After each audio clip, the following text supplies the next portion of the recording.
Hello दोस्तों, स्वागत है आप सभी का हमारे online channel Aaradhya RAS academy में। दोस्तों, पूरे भारतवर्ष में जितनी भी प्रतियोगी परीक्षाएं आयोजित होती है उन सभी प्रतियोगी परीक्षाओं के लिए पॉलिटिकल साइंस से संबंधित यानी कि राजनीति विज्ञान से संबंधित दोस्तों टॉप 25 प्रश्न आज मैं आपके लिए लेके आया हूं, जो आपकी प्रतियोगी परीक्षा के लिए अत्यंत महत्वपूर्ण है। दोस्तों, प्रश्न थोड़े से कठिन जरूर हैं, लेकिन आपको दोस्तों 25 में से कम 15 प्रश्न तो सही करने ही चाहिए। आराध्या आरएएस एकेडमी के यूट्यूब चैनल को सब्सक्राइब जरूर करें, बेल आइकन को दबाएं, वीडियो को लाइक और अपने दोस्तों के पास में शेयर जरूर करें। तो चलिए दोस्तों शुरू करते हैं आज का अपना इसमें पहला प्रश्न। देखिए, 1946 में बनी अंतरिम सरकार में निम्न में से कौन सा सदस्य नहीं था। अब आपको ये पता होना चाहिए कि अंतरिम सरकार में कौन कौन से सदस्य थे जब 1946 में ये अंतरिम सरकार बनाई गई थी।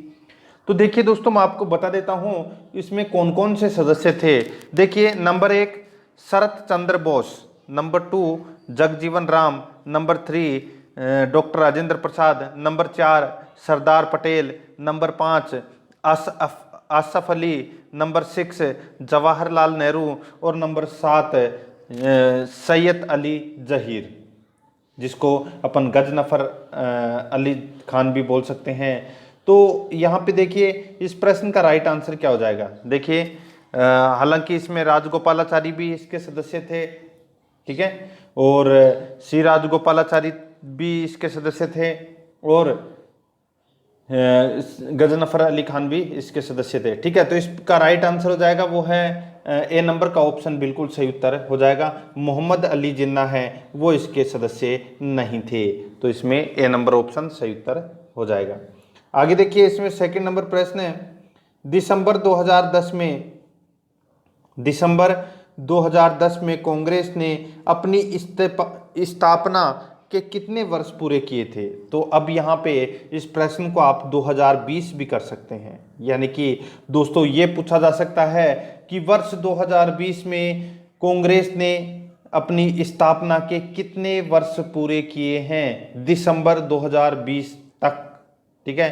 तो यहाँ पे देखिए 2010 तक कितने वर्ष हो गए, 125 वर्ष हो गए। तो इसमें 10 और जोड़ देंगे तो कितने हो जाएंगे, 135 वर्ष कंप्लीट हो जाएंगे दिसंबर 2020 में कांग्रेस की स्थापना को। कब हुई थी स्थापना, तो दोस्तों दिसंबर 1985 में इसकी स्थापना हुई थी, ठीक है।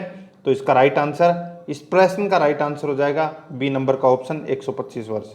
आगे देखिए, निम्न में से कौन संविधान सभा की महिला सदस्य नहीं थी। तो दोस्तों संविधान सभा की महिला सदस्य कौन सी नहीं थी, तो यहाँ पे देखिए दोस्तों सरोजिनी नायडू थी, श्रीमती दुर्गाबाई देशमुख ये भी थी, विजय लक्ष्मी पंडित ये भी दोस्तों संविधान सभा की महिला सदस्य रही है। यहाँ पे देखिए नजमा हेपतुल्ला, दोस्तों नजमा हेपतुल्ला है, ये 1980 में तो राज्यसभा सदस्य रही थी, ठीक है, और 1985 से 1986 तक राज्यसभा की उपसभापति रही थी, और फिर 1988 से लेके 2007 तक ये राज्यसभा उपसभापति रही थी।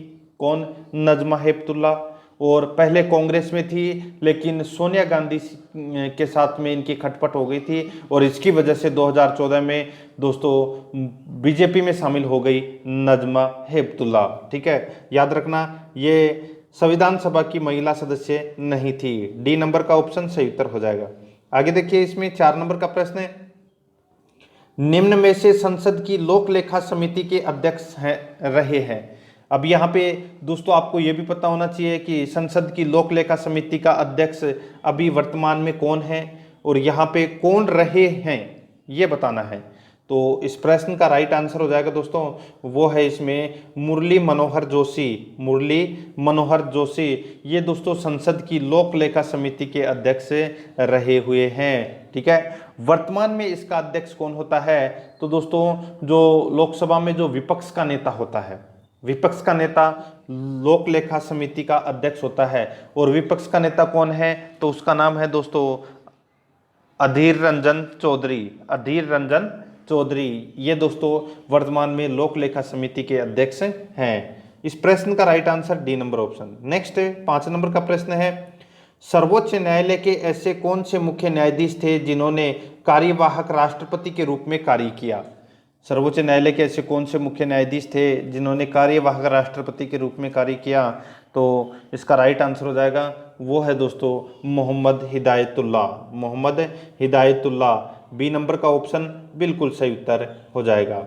आगे देखिए दोस्तों, इसमें 6 नंबर प्रश्न है, पंचायती राज संस्थाओं के प्रत्येक पद पर चुनाव लड़ने की न्यूनतम आयु कितनी है? यानी कि दोस्तों अगर आपको सरपंच बनना है, ठीक है, तो आपको आपकी उम्र है वो कितनी होनी चाहिए चुनाव लड़ने के लिए? तो दोस्तों सीधा सा है, देखिए ग्राम पंचायत में 21 वर्ष सरपंच की योग्यता है। अगर आपकी उम्र है वो 21 वर्ष है तो आप सरपंच का चुनाव लड़ सकते हैं, ठीक है। तो यानी कि प्रत्येक पद पर चुनाव लड़ने की न्यूनतम आयु है वो है 21 वर्ष। तो इसमें बी नंबर का ऑप्शन सही उत्तर हो जाएगा। आगे देखिए, इसमें 7 नंबर प्रश्न है, नीति निर्देशक तत्व किस देश के संविधान की देन है?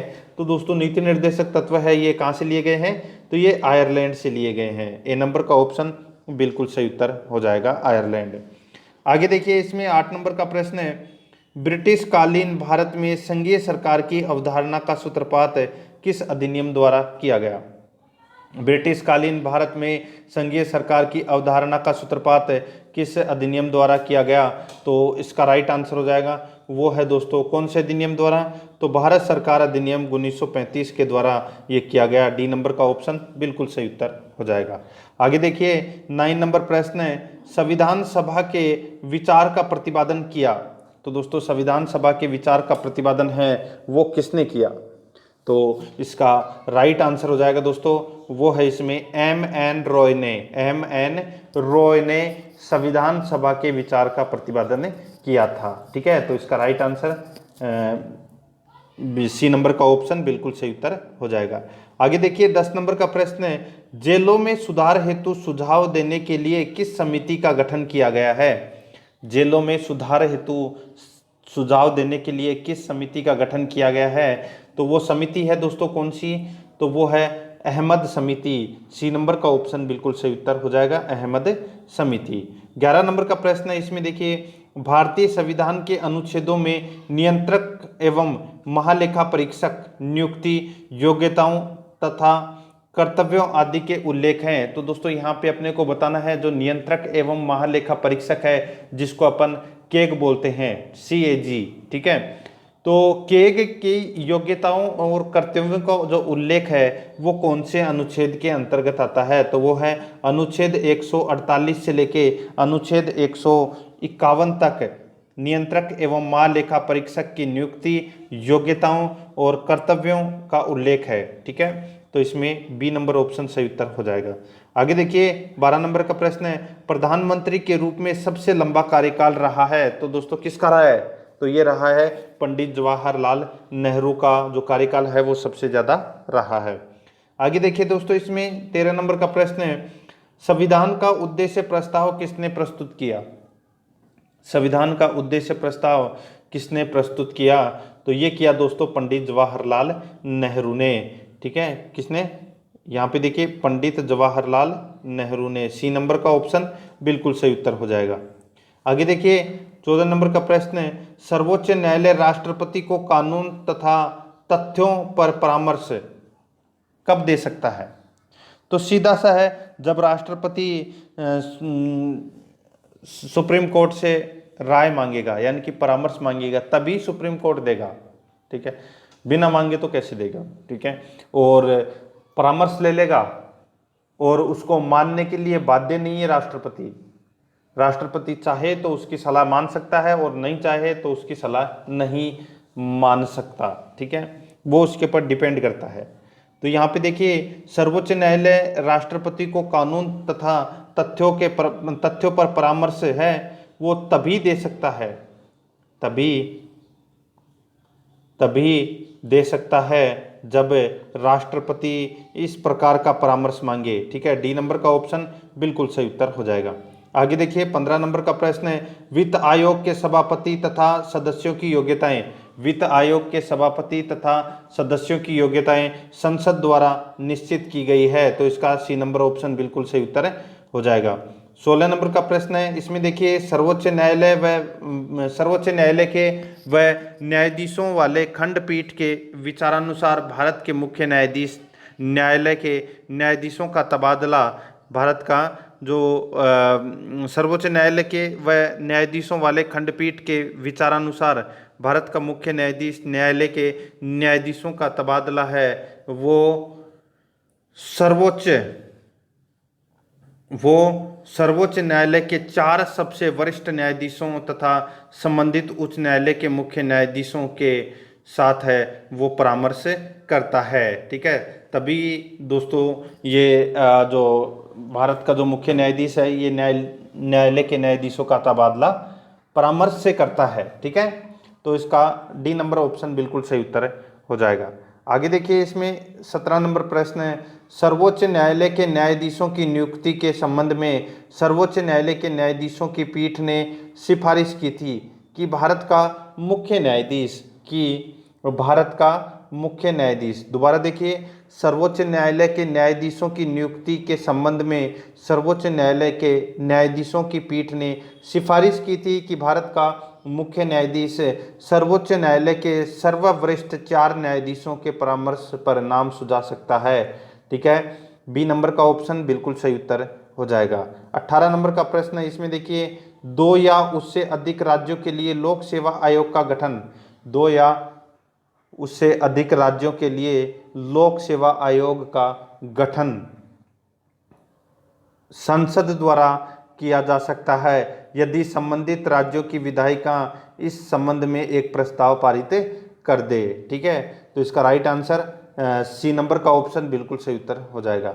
19 नंबर प्रश्न है, इसमें देखिए कुछ समय पूर्व विधि आयोग ने अपनी रिपोर्ट में अनेक चुनाव सुझाव अग्रलिखित सुधारों में से कौन सा गलत है। तो यानी कि इसमें बताना है कि कौन सा सुझाव है वो इसमें गलत दिया गया है। देखिए, सूची व्यवस्था को अपनाना बिल्कुल सही है, चुनाव संबंधी झगड़ों को अधिक गति से निपटाना ये भी इसमें सही है, चुनाव केंद्र को हथियाने से संबंधित अपराधों के लिए दंड में वृद्धि करना तो दोस्तों ये भी इसमें सही है। ये तीनों के तीनों रिपोर्ट में जो सुझाव दिए गए थे, ठीक है, ये सत्य कथन है तीनों के तीनों, तो इसका राइट आंसर हो जाएगा 4 नंबर का ऑप्शन, जिसमें इनमें से कोई भी गलत नहीं है। ठीक है, डी नंबर का ऑप्शन सही उत्तर हो जाएगा।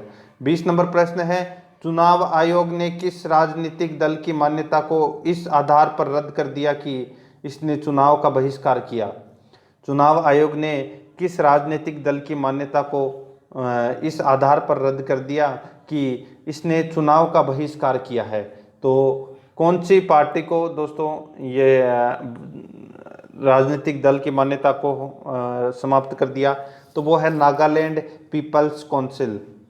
नागालैंड पीपल्स काउंसिल ये एक राजनीतिक दल था और इसकी मान्यता को रद्द कर दिया गया था। सी नंबर ऑप्शन सही उत्तर हो जाएगा। आगे देखिए, निम्नलिखित में से कौन से राज्यों में नदी जल बंटवारे पर विवाद है। तो कौन से राज्यों में नदी जल बंटवारे पर विवाद है, तो देखिए आंध्र प्रदेश और कर्नाटक में भी है और मध्य प्रदेश और गुजरात में भी है।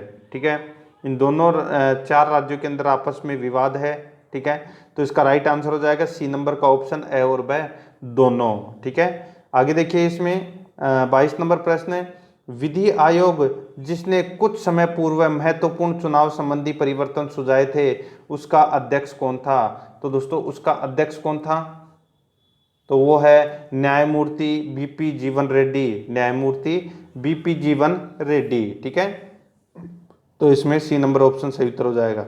23 नंबर प्रश्न है, 1998 में स्थापित केंद्रीय सतर्कता आयोग के बारे में निम्न कथनों में से कौन सा कथन है वो गलत है।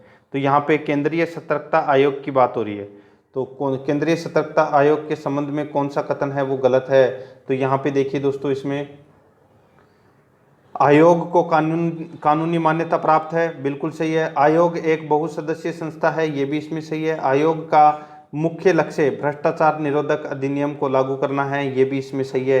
तो ये सारे कथन इसमें तीनों के तीनों सही है, तो इस प्रश्न का राइट आंसर हो जाएगा इनमें से कोई भी गलत कथन नहीं है। ठीक है, आगे देखिए, इसमें 24 नंबर प्रश्न है, संसद में नवंबर 1998 में एनडीए सरकार द्वारा प्रस्तुत महिला आरक्षण विधेयक को किसने पास होने से रोका था? तो यहाँ पे देखिए दोस्तों, संसद में नवंबर 1998 में एनडीए सरकार द्वारा प्रस्तुत महिला आरक्षण विधेयक को किसने पास होने से रोका था? तो दोस्तों देखिए यहाँ पे राष्ट्रीय जनता दल, ठीक है, और इसी के साथ में समाजवादी दल, इन दोनों ने दोस्तों महिला आरक्षण विधेयक को पास होने से रोका था, इन दोनों दलों ने। तो इसका राइट आंसर हो जाएगा वो है डी नंबर का ऑप्शन, ए और बी दोनों, ठीक है। आगे देखिए इसमें 25 नंबर प्रश्न है, जिन 3 कांग्रेस नेताओं ने दल से निष्कासित किए जाने के पश्चात राष्ट्रीय कांग्रेस पार्टी का गठन किया, उनके नाम थे। तो दोस्तों यहाँ पे देखिए कांग्रेस पार्टी से 3 नेताओं को दल से निष्कासित कर दिया था, ठीक है, और फिर उन्होंने राष्ट्रीय कांग्रेस पार्टी का गठन किया। उनके नाम थे दोस्तों कौन? तो वो थे पी.एस. संगमा, शरद पवार और तारिक अनवर, ठीक है। तो ये इसका राइट आंसर हो जाएगा, ए नंबर का ऑप्शन बिल्कुल सही उत्तर हो जाएगा, ठीक है। तो ये मैंने आज आपको 25 प्रश्न करवाए। प्रश्न थोड़े कठिन थे, लेकिन आप आसानी से 25 प्रश्न तो कम से कम आप 15 प्रश्न तो आप सही किए होंगे, ठीक है। तो दोस्तों कल मिलते हैं सुबह इसी वीडियो के साथ में, और आराध्या आरएस एकेडमी के यूट्यूब चैनल को सब्सक्राइब जरूर करें, बेल आइकन को दबाएं, वीडियो को लाइक और अपने दोस्तों के पास में शेयर जरूर करें। मिलते हैं दोस्तों नेक्स्ट वीडियो में। जय हिंद, जय भारत।